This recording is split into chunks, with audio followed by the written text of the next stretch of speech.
Well, welcome to 10 Meaningful Minutes. My name is Laurie LaComb, and I am here with Aaron Ragon again. How you doing, Aaron? Laurie, I'm great.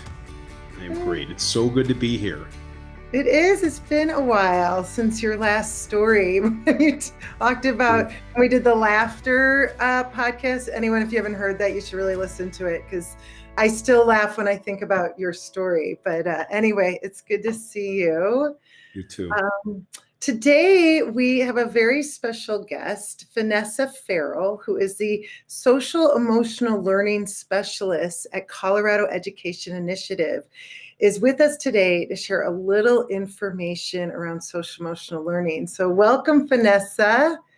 Thanks, Laurie.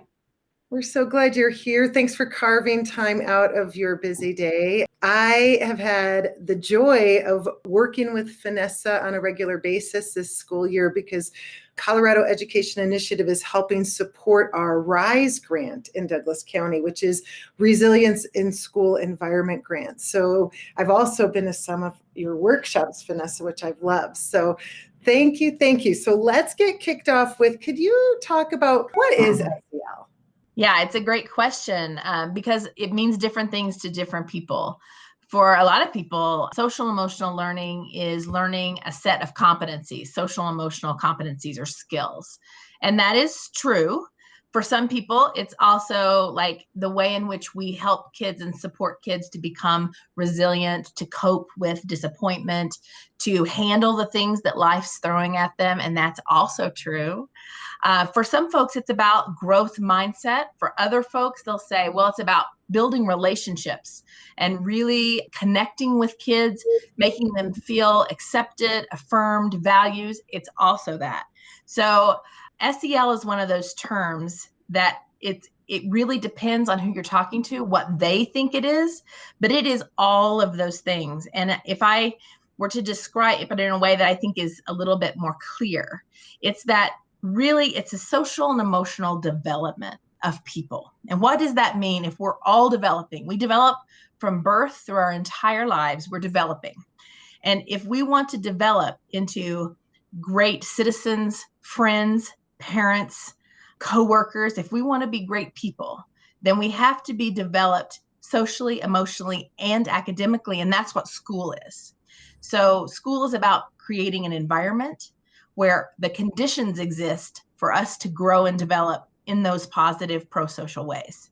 And so if I were to describe it, I would say that what the research is clear about is that all people need to feel safe.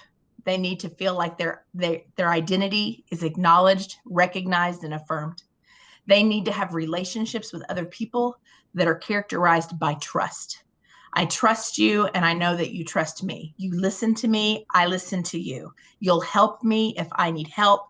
You have my back, I have yours. So there's being an ally to each other. It's so important for us to feel that, and they need lots of those relationships.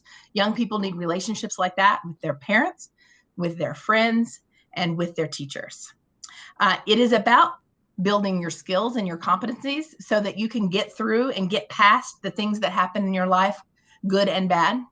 And it's about understanding and learning how to recognize what you're feeling and buffer your stress and have tools to do that so that your body and your brain can act in the way that it's supposed to, like learning all kinds of new things.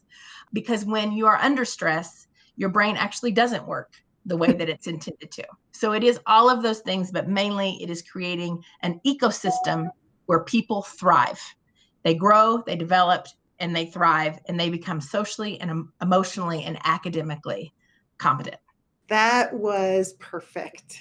Thank you. I love that definition, and that there's so many parts to it. And it is just not the competencies, which I think we can kind of get stuck in sometimes. Yeah.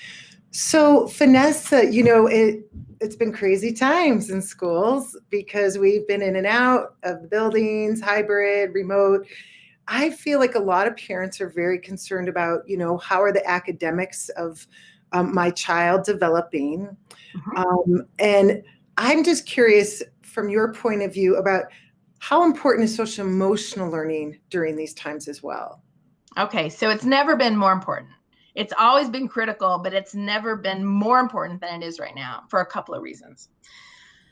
You know, a lot of people aren't familiar with the science of learning and development. And that science is clear, actually, but we don't do as good a job as we should at teaching that and making sure that both adults and students know that what drives your development of executive function, those are the functions in your brain that help you have long-term memory, become cognitively flexible, right? And be able to think about things from different perspectives. Those cognitive skills are at the heart of every educator's mission.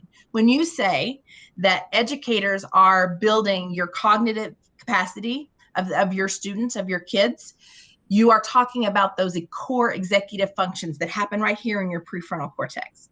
And guess what? What drives the development of those executive functions is the way you feel. Believe it or not, I know we don't always want to say that feelings are that important, but the truth is that if you feel disconnected, feel disengaged, feel like that people are just talking at you and it's irrelevant to your life or to your future, if you are stressed out, anxious, scared, any of those feelings actually don't allow for your executive function to develop. It shuts down your prefrontal cortex to its lowest functioning level. So there's reason one. The learning that every parent everywhere, as you said, they're very concerned about academics. They're concerned about learning loss during COVID. They're concerned that social and emotional learning somehow takes away from academic learning by putting one more thing on teachers' plates, being an additional thing that kids have to learn. That is the wrong way to see it. It actually is the way we learn. That's why learning is social and emotional. Instead of calling it social and emotional learning, we would be better off if we literally got into the habit of saying learning is social and emotional. We only learn when we feel confident, prepared, grounded, connected, not sleep deprived, and in fact, hopeful. And there's research to back every single one of those up. So the way we feel drives what we engage in and what we are able to learn. It actually affects what our brains do, our bodies do, and what we are willing to do. It is the single best predictor of academic motivation, is the extent to which you feel connected to other people and in a trusting relationship with others. So social emotional learning isn't separate from academic learning. It's critical to academic learning. Anyone who wants their kids to achieve academically, you want your kids to develop socially and emotionally. I am blown away at how well you articulated that. And I'm really struck by your passion and deep understanding of this topic. And I just think this is really invaluable information as an educator and as a parent. Thank you. So let me ask you a question from the parent lens. Yeah. So what is it that parents can do at home to help reaffirm and reinforce social emotional learning for their kids? Absolutely. You can imagine, and this is part of actually the question before that I didn't particularly answer, is that why is it so important in this COVID moment, especially? And it's because feelings are so high and those feelings are more likely to be negative. So we are plagued right now with stress, anxiety, worry. All of the things that really hold us back are extremely present right now. Whether it's that a student themselves feels really stressed out about what's happening in our world, what's happening with the virus, what's happening in their family, but their families are often stressed out by all sorts of things happening, from the family dynamic, from loss of income, to worry about income, to worrying about jobs, worrying about whether or not they're able to do their jobs virtually, worried about illness, worried about elderly parents. I mean, the lists go on and on, right? I mean, we all can articulate the list of things we're worried about, and the worry does impact our ability to be creative, curious, to learn, to engage, because what we want to do, and this is human nature, this is your brain. Your brain wants to protect you from all of these threats that you're perceiving. You're perceiving all of these threats coming from all these different places right now. And your brain wants to protect you by letting you withdraw. It's actually the opposite of engage. And so to fight that, in order to learn, you have to be engaged and motivated and interested and curious and be willing to not give up, to persevere. This is the hardest time ever for all people, to persevere, to be resilient, because you're just being knocked every day with another set of bad news or worries or anxieties. And students are absolutely in that place with adults. So your question was, what can you do? And you have to talk more. You have to relate more. You have to be vulnerable with your kids. Be authentic. Don't sugarcoat stuff. You actually are better off when you sit down and say, I know that you must have a lot of feelings right now. Let's talk about how you're feeling. I'm going to tell you how I'm feeling. And that's vulnerability that parents often don't want to do. They think, many parents, hundreds have told me this. Similar to teachers, they feel like they have to be the towers of strength, that you can't show any weakness. Because if you show weakness, it actually makes your kids more scared or worried. That is not true. When you are vulnerable and honest, kids sense how honest and authentic and vulnerable you are, and they feel safer to do that back. And when you actually know what people are feeling and going through, it builds empathy and understanding.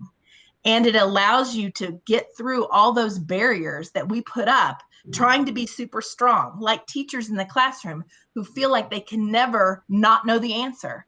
They can never be weak. They're so busy trying to be everything perfect that then students say, and again, hundreds of students in focus groups that I've conducted say, my teachers just are never real.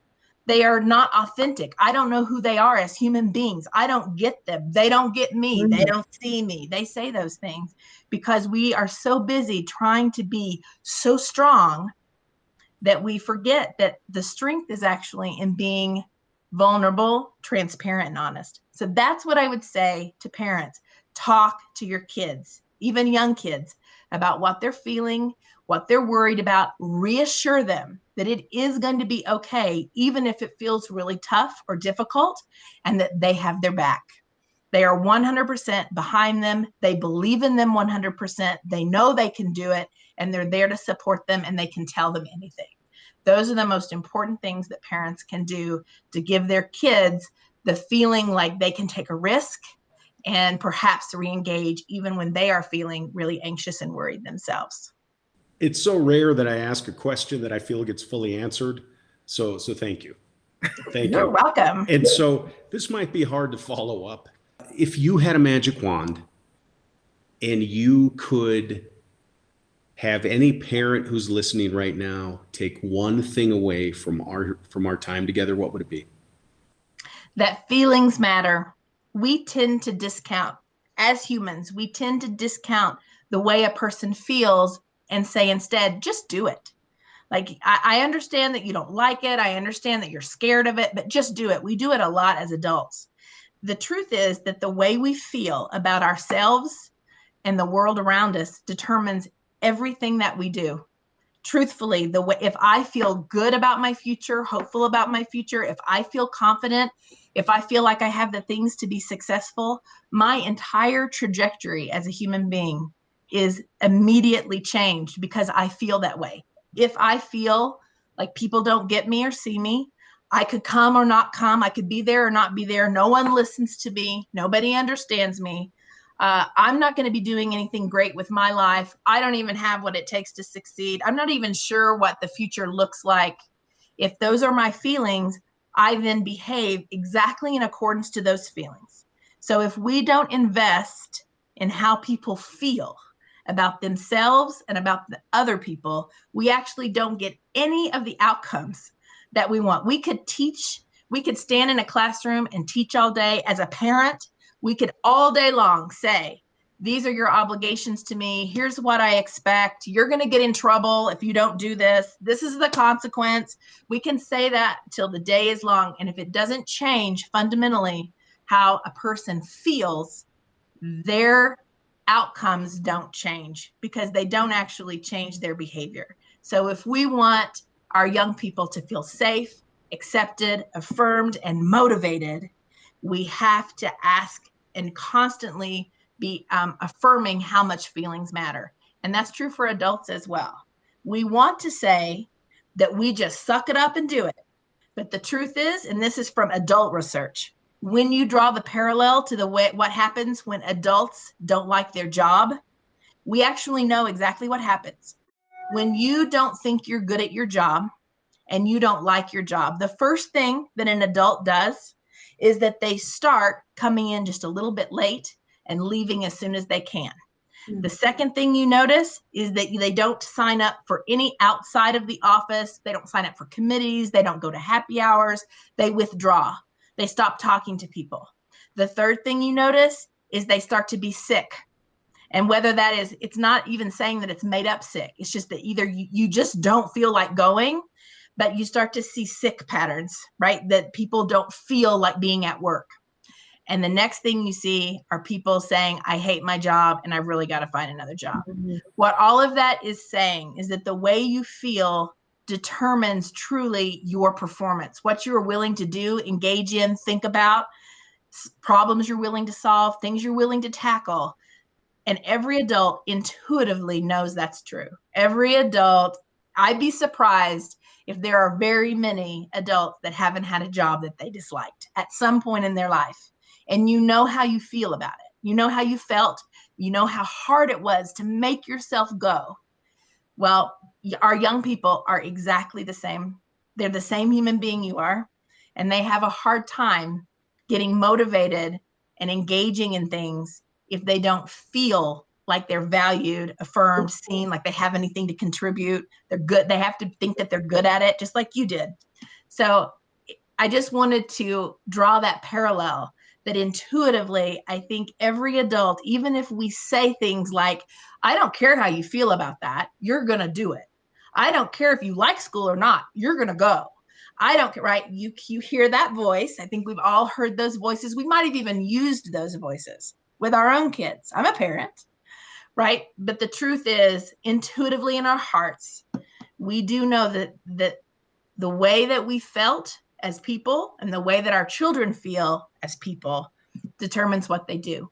So we can't discount emotions and feelings because they ultimately drive all of the success and all of the outcomes that we so desperately want to see for our kids. Fantastic. Laurie, I'm wondering if you might have a story to share with regard to our topic today. Well, Aaron, I do. Thanks for asking. And by the way, Finessa, my job was waiting tables. I was the worst waitress ever. Yeah, started showing up late to that one pretty fast. So anyway, I was a classroom teacher for 18 years and I loved it. In my very first year, I worked at a magnet school right outside of Chicago. They just opened multi-age year-round schooling. And I had 35 fourth and fifth graders in my classroom. 35 kids in a class, it's a lot of students. It's a lot of space, right? And the students were very sensitive to each other. They were sensitive kids and first year teacher, okay? So you can see maybe the first few months were a little rocky, they were a little rough. And I kept trying to find what is the thing? I tried to do how to get them, to be engaged and focused. And I try to do you all got a star. Everyone, you all did. Okay, get another star. We're going to go out for recess. And I found that didn't really work for very long. And I was simultaneously taking some yoga classes. So I started teaching my kids yoga and breathing. Anyway, there was one kid, his name was Cameron Afshar, and he had the biggest brown eyes, and he was a little whippersnapper, and his energy was all over the place. And I would do this yoga with them, and then we'd always stop and we'd take 3 deep breaths. And then he would start saying, Miss LaComb, could we breathe before reading today? Could we breathe again? And he started asking. And what I realized was, and I didn't really know I was doing it at the time because social emotional learning was just it wasn't as a topic back then. It was just what you kind of did as a teacher, And I realized that these students needed that real direction of how this is how we calm ourselves down. And this is why we calm ourselves down, so we can focus, so we can engage. And I just wanted to share that story today because, one, I encourage any teachers and parents that are listening to this, try that with your kids. It's so easy, and you really see the results immediately. It is especially if you're in a classroom with 35 kids and they're all breathing, the energy comes down and the focus increases. So that's my story, Aaron. Fantastic. That's a great story. And I would also say to parents who might be thinking, but I don't know how to do those breathing techniques and I don't have time to take a class on it. You don't have to. There are so many fantastic videos out there that walk you through exactly how to do breathing practice. Exactly. If you don't know, listeners, reach out to Healthy Schools. We have them all listed on our website. So awesome. Well, this has been a great conversation. And Finessa, thank you so much for taking the time to join us. You're welcome. And thank you. Laurie, amazing story. So that wraps us up for this episode of 10 Meaningful Minutes. Please join us again soon.